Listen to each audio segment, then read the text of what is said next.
Hello students, जैसा कि last video lecture में हम हेमाटोनिक्स में बात कर चुके हैं। हेमाटोनिक्स में हमारा जो है आयरन है और vitamin B12 and folic acid.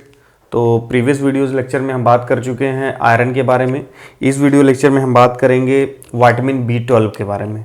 तो विटामिन B12 का डाइटरी डेली रिक्वायरमेंट कितना है, डाइटरी रिसोर्सेज कितना क्या है इसका, और किस तरीके से इसका यूटिलाइजेशन बॉडी में होता है, इसके कौन कौन से यूजेस हैं और किस तरीके से एडवर्स इफेक्ट है, कॉन्ट्राइंडिकेशन क्या है, उन सारी चीज़ों को हम इसमें डिटेल डिस्कस करेंगे। तो फर्स्ट ऑफ ऑल, जैसा कि इस बोर्ड में आपको दिख रहा होगा, इसमें कई बार मैं पहले भी प्रीवियस वीडियोस लेक्चर में कह चुका हूं कि आपके पास मैं इस वीडियो बोर्ड को मेंटेन करने का पर्पज़ सिर्फ इतना है कि कोई भी ऐसी चीज़ ना हो जो मेरे लेवल पे आपके लिए छूट जाए। अगर विटामिन B12 के बारे में कंटेंट मैं आपको दे रहा हूं तो एटलीस्ट कोई ऐसा कंटेंट ना हो जो कि स्किप हो जाए। कई बार ऐसा होता है कंटेंट अगर यहाँ पे नहीं है तो वो स्किप हो गया तो वो कंटेंट रह जाता है, इसलिए बोर्ड को पहले से मेंटेन कर लेते हैं। और मेंटेन करने की वजह से जब इसको पहली बार स्टूडेंट अगर इस बोर्ड को देखेगा तो कई बार हो सकता है, मे बी पॉसिबल, कि उसको लगे कि बोर्ड में कंटेंट ज़्यादा है या वो घबरा जाए देख के, उसको थोड़ा कॉम्प्लिकेटेड लगे। तो इन सब चीज़ों को आपको बस ये चूंकि मैं कह दे रहा हूं तो आपको उसको बस जस्ट अ बिलीव, आप उसको बने रहना, आपकी सारी चीज़ें इस पर क्लियर हो जाएंगी। तो अब हम बात करेंगे हेमाटोनिक्स ब्लड फॉर्मिंग एजेंट को हम बोलते हैं, उसमें आयरन को हम डिटेल डिस्कस कर चुके हैं। आज हम बात करेंगे विटामिन B12 के बारे में। विटामिन B12 के अगर नाम की बात करते हैं तो इसका नाम जो होता है वो होता है कोबालामिन। इसको क्या बोलते हैं? कोबालामिन। फर्स्ट, इसमें कोई टेक्निकल ऐसा कुछ सब्जेक्ट नहीं है, इसमें कोबालामिन होता है। अच्छा, कोबालामिन क्यों बोलते हैं? क्योंकि इसमें जो बीच में जो विटामिन B12 अपने आप में जो इसका मतलब नेचर है, वो नेचर होता है वाटर सॉल्युबल। ये वाटर सॉल्युबल विटामिन है, बी ग्रुप, बी फैमिली की है। और सबसे बड़ी बात है कि ये लार्जेस्ट विटामिन है, लार्जेस्ट विटामिन है। तो इसका जो स्ट्रक्चर जब हम देखते हैं तो उस स्ट्रक्चर में आपको उसका जो सेंट्रल रिंग होती है जिसको बोलते हैं कोरिन रिंग, CORRIN, कोरिन रिंग में जो स्ट्रक्चर जो होता है, जो प्रेजेंट होता है एलिमेंट, वो होता है कोबाल्ट। इसीलिए इसको कोबालामिन के नाम से जानते हैं, राइट।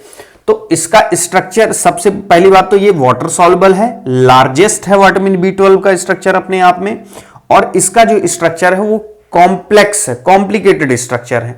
हम यहाँ पे स्ट्रक्चर को फार्माकोलॉजी में डिफाइन नहीं करेंगे, हम उसकी मेन चीजें जो आपको इसके टाइप्स को पढ़ने में हेल्प करेंगे। इसके 4 टाइप्स होते हैं। तो कौन सी ऐसी बेसिस है जिसपे हम इस 4 टाइप को डिवाइड कर रहे हैं, वो चीजें आपको क्लियर होनी चाहिए। तो फिर से एक बार रिकैप करेंगे शॉर्ट में। This is cobalamin, scientific name of vitamin B12 is cobalamin. This is water soluble and the largest structure, and structure is also complicated. in the structure of vitamin B12, centrally there will be a corin ring, and that corin ring contains cobalt.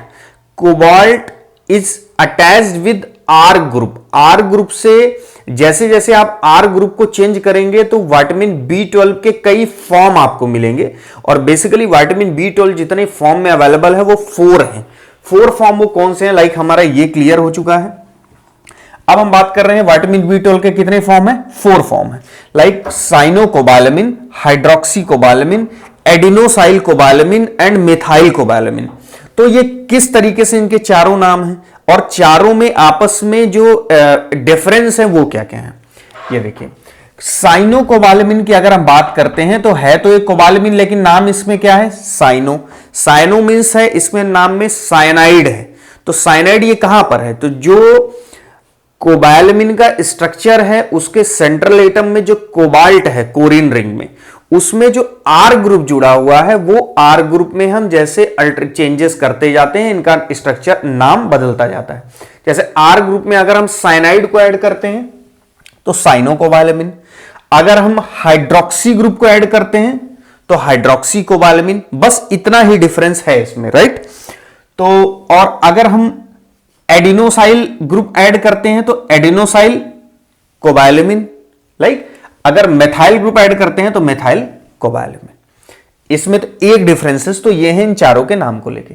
ये जो दो हैं cyanocobalamin and हाइड्रोक्सीकोबालामिन, हम जब vitamin B12 की deficiency की बात करते हैं, अगर किसी इंडिविजुअल में बात करते हैं कि उसकी विटामिन B12 की डेफिशिएंसी है, राइट, तो विटामिन B12 का जो फॉर्म अवेलेबल है जिसको हम एज ए ट्रीटमेंट ड्रग देते हैं विटामिन B12 के सब्स्टिट्यूट के रूप में, वो दो फॉर्म है आपका साइनोकोबालामिन और हाइड्रोक्सीकोबालामिन। तो फिर ये क्या है दोनों? जब बॉडी के अंदर साइनोकोबालामिन या हाइड्रोक्सीकोबालामिन एडमिनिस्टर कर दिया जाता है, उसका इंटेक कर लेता है इंडिविजुअल, तो उसके अंदर जो मेटाबॉलिक एक्टिव फॉर्म है वो या तो एडिनोसाइल कोबालामिन होंगे या तो मेथाइल कोबालामिन। मींस अगर हम इन शॉर्ट अगर कैटेगराइज करें तो these four form of vitamin B12 is the initial two means cyanocobalamin and hydroxycobalamin are actually the treatment form, while the adenosylcobalamin and methylcobalamin is the physiologically active form of vitamin B12, right? तो आपका ये इस form में आपको available नहीं होगा, जो आप इनटेक करेंगे एज ए ट्रीटमेंट वो इस फॉर्म में होगा, बॉडी के अंदर जब जाएंगे तो कन्वर्ट हो जाएंगे या तो इसमें या तो इसमें, इसलिए हम इन दोनों फॉर्म को फिजियोलॉजिकली एक्टिव फॉर्म भी बोलते हैं। ये चीज क्लियर हो गया। कोरिनरिन की हमने बात कर ली, कोबाल्ट की हमने बात कर ली। अब इसके साथ एक इंटरेस्टिंग फैक्ट्स है जो जुड़ा हुआ है, वो मैं जस्ट शॉर्ट में आपको बताना चाहता हूं ताकि आप उसको अपने नोट्स में वो भी मेंशन कर लें, क्योंकि जब हम किसी टॉपिक को इंटरेस्टिंग फैक्ट्स के साथ पढ़ते हैं तो वो और ही ज्यादा इंटरेस्टिंग बन जाता है। तो विटामिन B12 के साथ इंटरेस्टिंग क्या है कि एक साइंटिस्ट थे जिनका नाम था थॉमस एडिसन। हम 2-3 साइंटिस्ट के कंबाइंड वर्क को पढ़ेंगे तब हमको समझ में आएगा कि विटामिन B12 का कॉन्सेप्ट आया कहां से। तो बात यह है कि जो थॉमस एडिसन एक साइंटिस्ट थे, उन्होंने देखा कि जिस किसी इंडिविजुअल में को एनीमिया है, तो एनीमिया में क्या होता है, ब्लड की कमी होता है, ब्लड की कमी हो जाती है, तो बट ऑब्वियस सी बात है कि उसमें आप ब्लड फॉर्मिंग एजेंट देने की बात करेंगे। तो कई बार हम ज्यादातर केस में क्या आयरन देने की बात करते हैं, तो वहां पर भी यही हुआ। थॉमस एडिसन ने जब उसको आयरन देकर ट्रीट करने की कोशिश की तो उसका एनीमिया ट्रीट नहीं हुआ, और जब उसका एनीमिया उसको ट्रीट नहीं हुआ तो उसके साथ उनको एक और प्रॉब्लम दिखाई दी उस पर्टिकुलर इंडिविजुअल में। क्या थी? पहला तो क्या था उनको दिखाई दिया कि anaemia is not responding to iron, तो एनीमिया आयरन से रिस्पॉन्ड नहीं कर रहा था। It means there must be something जो कि एनीमिया के लिए और कोई ऐसा चीज होगा आयरन के अलावा जिसकी कमी से भी एनीमिया रिस्पॉन्सिबल हो। तो वहां पे क्या बोला, और एक जो चीज उन्होंने इंक्लूड किया, उन्होंने बोला कि उसकी कमी से उसमें एट्रोफी ऑफ गैस्ट्रिक म्यूकोसा भी दिखाई दे रहा है। Means in short Thomas Edison scientist ने क्या कहा कि एक इंडिविजुअल जिसको एनीमिया था उसको उन्होंने आयरन से ट्रीट करना चाहा, लेकिन आयरन से उसका ट्रीटमेंट नहीं, वो ठीक नहीं हुआ। जब वो ठीक नहीं हुआ तो उन्होंने एक कॉन्सेप्ट दिया कि मे बी पॉसिबल आयरन के अलावा भी कुछ चीजें हो जो कि एनीमिया में कम हो जाती हूं, उनको अगर सप्लाई करेंगे तो हेल्पफुल होगा, लेकिन उन्होंने बताया नहीं कि वो क्या था। और उस चीज को क्या बोला, परनीसियस एनीमिया। लाइक वहां पे किसका इन्वॉल्वमेंट नहीं था, आयरन का इन्वॉल्वमेंट नहीं था। फिर दूसरे साइंटिस्ट आए माइनॉट एंड मर्फी। माइनॉट एंड मर्फी ने उस पर्टिकुलर इंडिविजुअल के लिए, उस तरीके के इंडिविजुअल के लिए जिसको कि थॉमस एडिसन ने डिस्क्राइब किया था, जो कि आयरन देने पे ठीक नहीं हो रहे थे, उन्होंने क्या किया, माइनॉट और मर्फी ने उसको एनिमल का लीवर उसके डाइट में प्रोवाइड किया। तो एनिमल्स का लीवर जब उन्होंने डाइट में प्रोवाइड किया उस पर्टिकुलर इंडिविजुअल को, तो इफेक्ट क्या आया कि वो पर्टिकुलर इंडिविजुअल क्या हो गया, इंप्रूव हो गया। तो वहां से एक कॉन्सेप्ट ये निकला कि there must be something in the liver so that कि आपका वो जो एनीमिया, जो कि आयरन की कमी, आयरन देने से ठीक नहीं हो रहा था, लीवर में कुछ ऐसा है जो कि उसके डाइट में जाने से वो पर्टिकुलर इंडिविजुअल ठीक हो गया। तो यहां पे बात इस चीज की आई कि माइनॉट और मर्फी ने क्या किया, लीवर दिया इन डाइट में, और इस वर्क के लिए इंटरेस्टिंग इनको क्या मिला, नोबेल प्राइज भी मिला, राइट। इसके बाद साइंटिस्ट जो है कैस्टल, तो इस तरीके से ये स्टोरी बन रही है। कैस्टल जब आए तो कैस्टल ने क्या कहा, कैस्टल ने बोला कि इनकी इस थ्योरी को लेकर बात की और इन्होंने बोला कि 100% लीवर में कुछ रहा होगा जो उसने ठीक किया। तो इन्होंने ऐसा बोला कि इंट्रिंसिक फैक्टर, अभी इंट्रिंसिक फैक्टर को हम डिटेल पढ़ेंगे, इन शॉर्ट आपको बस यहां पे सुनना है कॉन्सेप्ट को। इन्होंने बोला कि लीवर में जरूर कुछ ना कुछ एक्सट्रिंसिक फैक्टर रहा होगा जो कि अंदर इंट्रिंसिक फैक्टर से मिलकर क्या बना रहा है, haemopoietic principle. Haemopoietic principle means haemopoietic principle पे काम कर रहा है, मींस ब्लड फॉर्मिंग एजेंट की तरह काम कर रहा है, मतलब ब्लड की सिंथेसिस को बढ़ा रहा है। तो कैस्टल ने बोल दिया कि जो लीवर था डेफिनेटली उसमें कौन है, एक्सट्रिंसिक फैक्टर, और वो अंदर इंट्रिंसिक फैक्टर, जो कि अभी हो सकता है आपको समझ में ना आए कि इंट्रिंसिक फैक्टर क्या है, वो बाद में क्लियर हो जाएगा। एक्सट्रिंसिक फैक्टर और इंट्रिंसिक फैक्टर मिलकर हीमोपोएटिक प्रिंसिपल पे वर्क कर रहे हैं और ब्लड फॉर्मिंग एजेंट की तरह काम कर रहे हैं, राइट। तो उस एक्सट्रिंसिक फैक्टर को बाद में उन कैस्टल ने बताया कि वो एक्सट्रिंसिक फैक्टर जिसको हम लीवर से आने की बात कर रहे थे, लेकिन उस समय ये नहीं कह पा रहे थे कि उसमें है क्या, बोला विटामिन B12। तो ये एक शॉर्ट स्टोरी है, हिस्ट्री कह लीजिए आप, हिस्ट्री है कि विटामिन B12 को किस तरीके से देखा गया कि ये किस तरीके से हेल्पफुल है। चाहे तो आप बात कर लो किसमें, परनीशियस एनीमिया में। अब हम इसके डेली रिक्वायरमेंट की बात करेंगे। डेली रिक्वायरमेंट वगैरह कोई एक ऐसा सब्जेक्ट है जो कि स्टूडेंट्स को खुद उसको देख के जस्ट मेमोराइज करना है कि इतना डेली रिक्वायरमेंट है। हाँ, उससे थोड़ा बहुत जो रिलेशन है हम बता देंगे। जैसे डेली रिक्वायरमेंट की अगर विटामिन B12 की बात करें तो सबसे ज्यादा जो रिक्वायर्ड होता है इसका क्वांटिटी वो लैक्टेशनल वुमेन में होता है, ब्रेस्ट फीडिंग वुमेन में होता है, लाइक। तो अगर डेली रिक्वायरमेंट एडल्ट की बात करते हैं तो इसमें 2.4 माइक्रोग्राम। अच्छा, एक चीज और है यहां पे, जब आप इसकी ये वैल्यूज देखेंगे तो वैल्यूज आपको कई बार कई ऑथर्स के लिए वैल्यू डिफरेंट होती है। जो स्टैंडर्ड वैल्यू मैंने ली है, राइट, ये आपकी जो for the sake that you believe me कि इस स्टैंडर्ड वैल्यू को लेकर ही आप चलिए, क्योंकि ये अथराइज्ड जो WHO की साइट है वहां से ली गई है। तो 2.4 माइक्रोग्राम एडल्ट के लिए विटामिन B12 का डेली इंटेक, 2.6 प्रेग्नेंट वुमेन के लिए और 2.8 लैक्टेशनल वुमेन के लिए जो वुमेन ब्रेस्ट फीडिंग करा रही है, राइट। तो डेली रिक्वायरमेंट में ऐसा कुछ नहीं है, आपको बस हाँ इससे याद रखना 2.4, 2.6, 2.8। तो ये आपका एक जस्ट एक मैनेमिक्स टाइप का हो जाएगा, आप आसानी से याद कर ले जाओगे।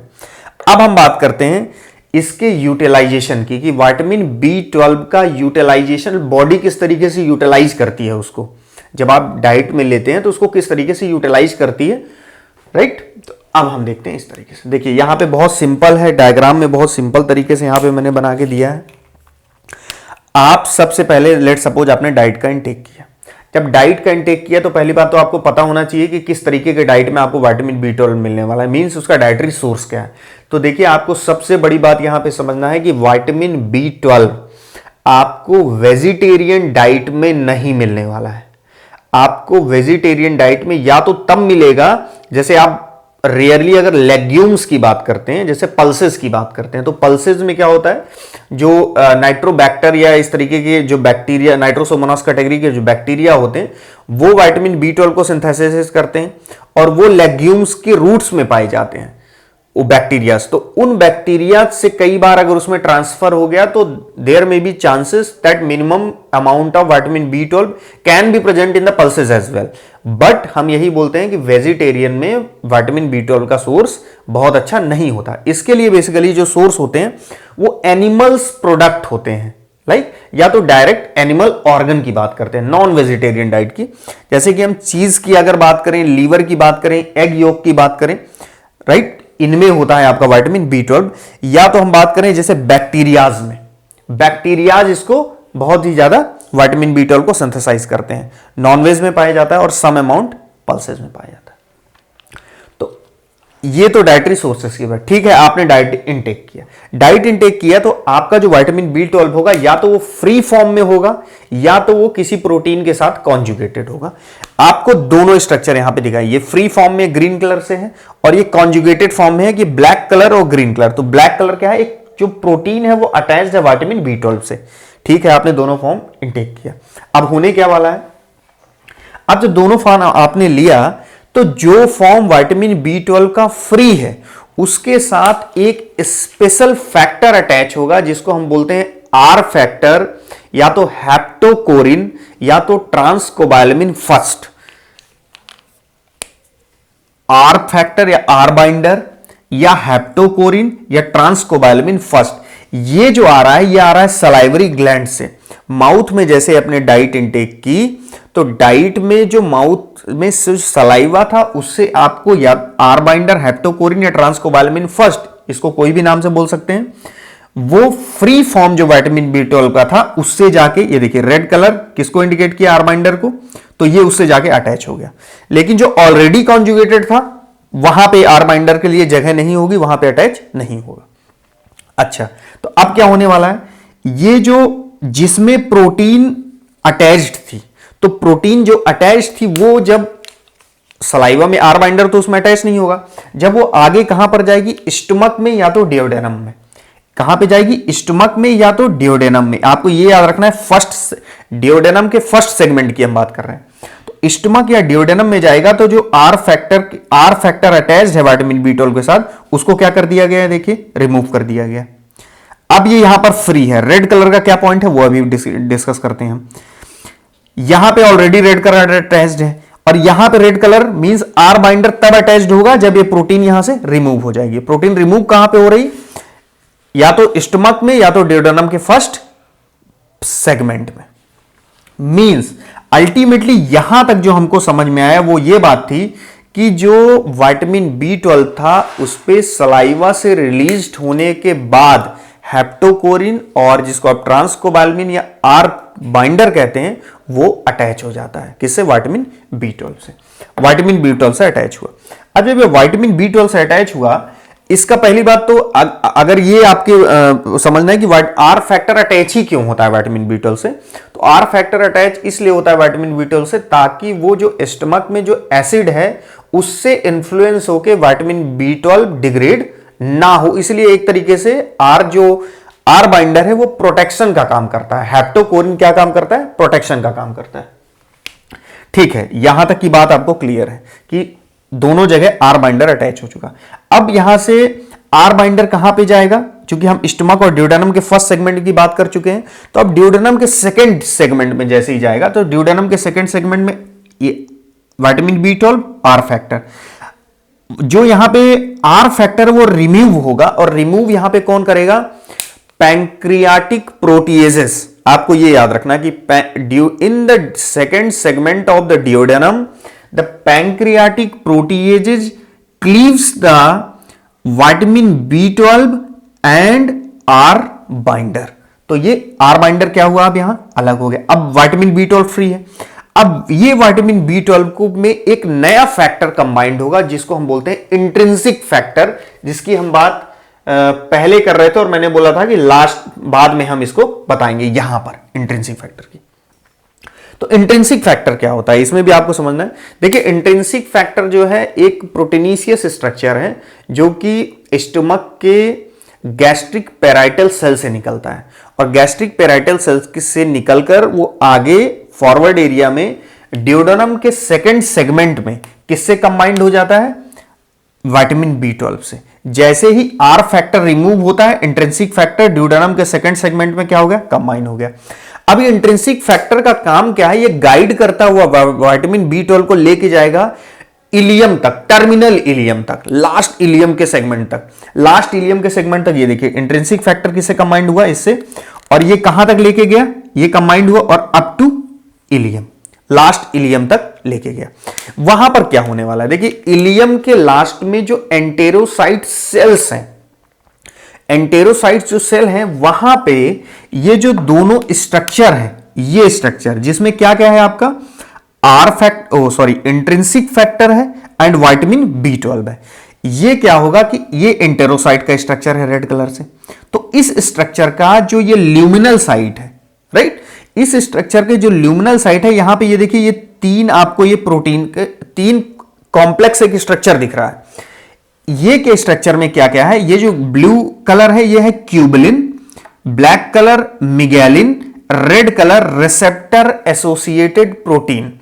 Means in the luminal surface of the enterocytes near the terminal ileum there will be the presence of a complex that is made up of tubulin, megalin and receptor associated protein, these complexes create a attraction for what this.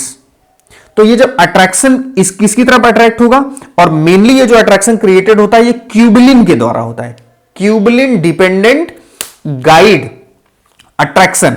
तो ये क्या होगा, इससे attract होके कहां आ जाएंगे, ये अंदर आ गए, राइट। ये अब ये कॉम्प्लेक्स कहां आ गया, अंदर आ गया। अंदर आया तो इंटेरोसाइट सेल के अंदर ये जो स्ट्रक्चर है ये क्या है, लाइसोसोम। लाइसोसोम में क्या हुआ, इसका एंडोसाइटोसिस। लाइसोसोम में जब इस स्ट्रक्चर का एंडोसाइटोसिस हुआ तो विटामिन B12 तो इंटैक्ट है, लेकिन जो इसके साथ क्या अटैच था इंट्रिंसिक फैक्टर, वो इंट्रिंसिक फैक्टर क्या कर दिया गया, डिग्रेड कर दिया गया, राइट। इंट्रिंसिक फैक्टर जब डिग्रेड कर दिया गया तो intrinsic factor after the degradation of intrinsic factor जो वो है क्या आपका विटामिन B12 वो रिलीज हुआ।